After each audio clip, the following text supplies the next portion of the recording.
multi-instrumentist, I play a lot of instruments, and so when I found the studio, and I realized that you could put all this together, it blew my mind. I was like, good gosh.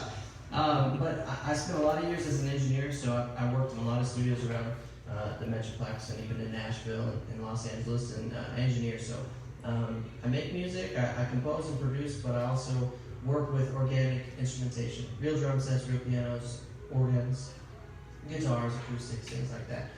And a couple of things that I just wanted to echo. I'll try to be quick. One, do not ever put down your localized environments. I've made my whole entire career being hyper-localized. One of the guiding principles in our business is that we will only prosper with the support of the community with which we interact. Too many people are like way out there in the clouds. I want to be big. I want to be famous. I want to go there. You know, I want to play with Kirk Franklin too, man. But truly, like you know, this community building things are going hyper local. You know, like this is something that could change your life forever. Even if you meet one person, you get a piece of advice. Stay hyper localized. Work with all of your people here. Don't be so out there that you're not here. You know, that I see that so often with artists. And the last thing is that I know this is true, but you can create a dreamland inside of your imagination. There should be a whole book on that. Can't fly tomorrow, but you can dream something up in your head, and as long as, number two, you produce the work that feeds that vision, and you stay steadfast on it, then pretty soon enough you'll watch the reality that you're walking in become something that you imagined. That you can create reality like that. It's unbelievable. I've seen it happen dozens of times in my own life. But most people don't do number two. They don't produce the work that feeds that vision. It's not one song. It's a whole catalog of songs, like he said. You know, so follow your gut. Trust that intuition. You know, don't be so out there that you're not here. You know, right now, and keep going. You know, keep documenting the times.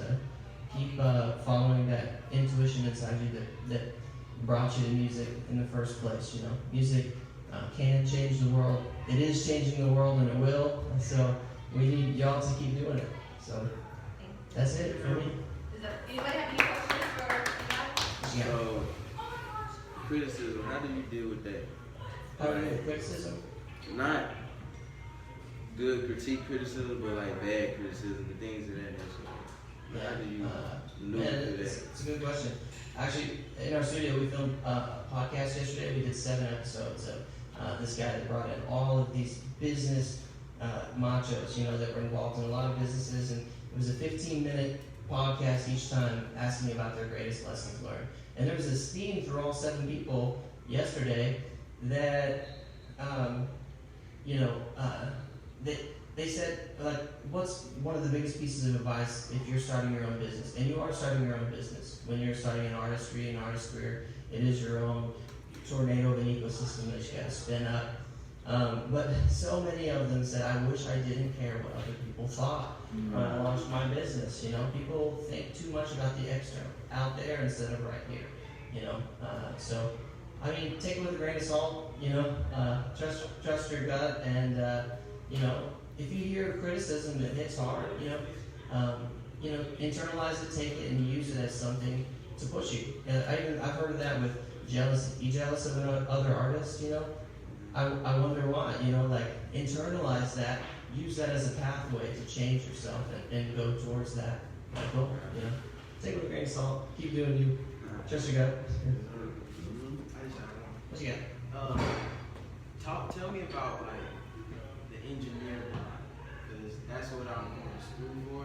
Yeah. Just how is that process? Like once you do graduate or you want to start being an engineer, like how was that for you when you first started off, and into where you are now? Yeah. Man, audio is the most elusive thing in the world, especially organic instruments like microphones. And so I know this sounds crazy, but like really learn to listen. People can hear, they don't listen, you know? So like internalize what it means to listen. I would say get in the best environment that you can, get the best headphones that you trust and internalize that. But audio engineering, man, is you can get better at it. There's so much into it. You are balancing the invisible. You know, and Exactly. you have a blank canvas, right? So And do you have it's any questions? it's astonishing, and there's no right way to do it. There's no right way to make music. There are tools that you can have, there are resources that you can use. But I took a songwriting class once that said if there is one main rule in songwriting, it would be that the idea of prosody, which means all elements working together for the good. Come on. Everything other than that is just tools. Get better, learn more, get mentors. If you want to be in audio engineering, I would intern at a studio. Like I said, the best people on the planet. Intern, it's an apprenticeship type trade. You can learn about it online, but you can never really internalize it until you're there. You put up a microphone, you turn the gain, you start to move things around, you understand the source of where it's coming from. So time and exposure, just keep going, man. Yeah. All right. Thank you. Thank you guys so much. Thank you.